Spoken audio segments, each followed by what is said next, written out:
అఖిలాండకోటి బ్రహ్మాండ నాయకులు వెంకటేశ్వర స్వామి ప్రపంచంలో ఎన్నో కోట్ల కుటుంబాలకు ఆరాధ్య దైవం.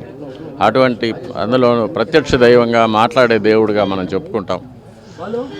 అటువంటి భగవంతుడికి అపచారం జరిగితే తప్పకుండా దేశంలో రాష్ట్రంలో ఉపద్రవాలు వస్తూ ఉంటాయి. ఆ ఉపద్రవాలు కూడా ఆగమ శాస్త్రంలో క్షుణ్ణంగా చెప్పబడి ఉంది. దానికి ఎటువంటి శుద్ధీకరణ కార్యక్రమాలు చేయవలసి వస్తుంది కూడా ఆగమ శాస్త్రం చెప్తుంది. కాబట్టి ఇటువంటి అపచారాలు జరగకుండా భక్తితో సనాతన సాంప్రదాయాల మీద నమ్మకం ఉండి, భగవంతుడి మీద నమ్మకం ఉండి, భగవంతుడికి ఒక భక్తుడిగా సేవ చేసే వాళ్ళే దేవాలయంలో ఉండాలి.